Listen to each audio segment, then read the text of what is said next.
আজকে আমি আপনাদেরকে দেখাবো আখের রস থেকে কিভাবে আখের গুড় তৈরি করা হয়। প্রথমে আখগুলোকে ক্ষেত থেকে কেটে এনে তা পরিষ্কার করে নেওয়া হয়।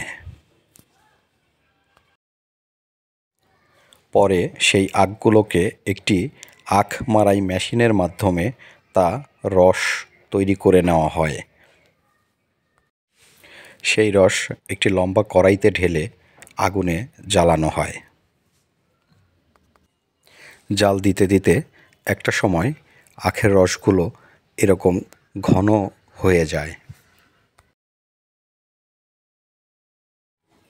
লালচে বাদামি রং আর ঘনত্ব বেড়ে গেলে তখন আখের রসগুলো নামিয়ে নেওয়া হয়।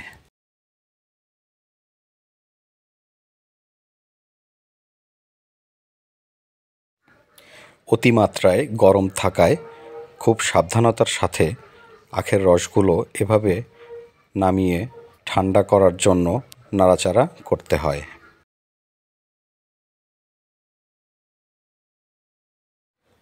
ঠান্ডা করার জন্য এভাবে নাড়তে নাড়তে একটা সময় এর ঘনত্বও বেড়ে যায় এবং ধীরে ধীরে তা আখের গুড়ে পরিণত হয়।